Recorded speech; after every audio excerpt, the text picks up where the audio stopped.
সৃষ্টি করেছেন তেনাকে এক বলে মানব, তো মানতে হবে, এটা বুঝতে পারছি। আমার যিনি মালিক, যিনি খালিক, যিনি হায়াত, মওত, রিজিক, হাসরের ময়দান, জান্নাত জাহান্নামের মালিক, একমাত্র তিনিই মালিক, তিনাকে এক বলে মানতে হবে, এটা বুঝতে পারছি। দুই, আকিমুস সালাত, সালাত আদায় করা। আপনার যতই কাজকর্ম থাকুক না কেন, যখন সালাতের জন্য ডাক দেবে তখন সবকে পরিহার করে আপনাকে আসতে হবে। যে রব আপনাকে সৃষ্টি করেছে তাকে সাজদা করতে হবে, তাকে রুকু করতে হবে।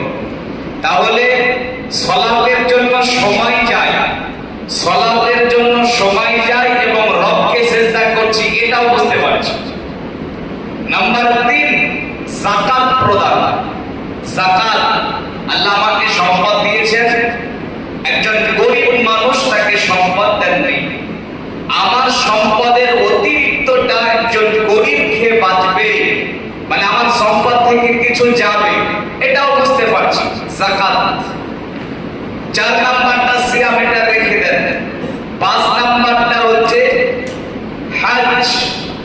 পকেটের লক্ষ লক্ষ টাকা খরচ করে 7 সমুদ্র 13 নদী পার করে রবের ঘরের গেলাপ ধরে লাব্বাইক আল্লাহুম্মা লাব্বাইক লা শারীকা লাক লাব্বাইক ইন্নাল হামদা ওয়ান নি'মাতা লাকা ওয়াল মুলক লা শারীকা লাক।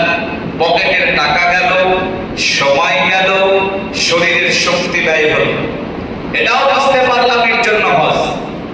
কিন্তু যেটা শ্রেষ্ঠ ইবাদত, বাড়িতে খাবার আছে, চোখের সামনে পানি, খাবারের জন্য ছটফট করছি, পানির জন্য কলিজা শুকে যাচ্ছে, ছটফট করছে, খাবো না খাবার থাকার পরেও, পান করবো না পানি থাকার পরেও, আবার ইবাদত।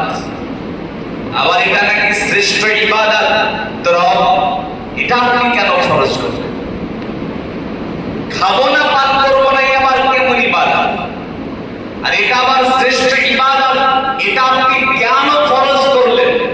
বাকি 4টা তো বুঝলাম, বাহ্যিক কিছু পেলাম, কিন্তু খাবার থাকার পরও খাবো না, পানি থাকার পরও পান করবো না, এটা আপনি কেন ফরজ করলেন? রব কি বলছেন দেখুন, মহান আল্লাহ বলেন, ইয়া আইয়ুহাল্লাযীনা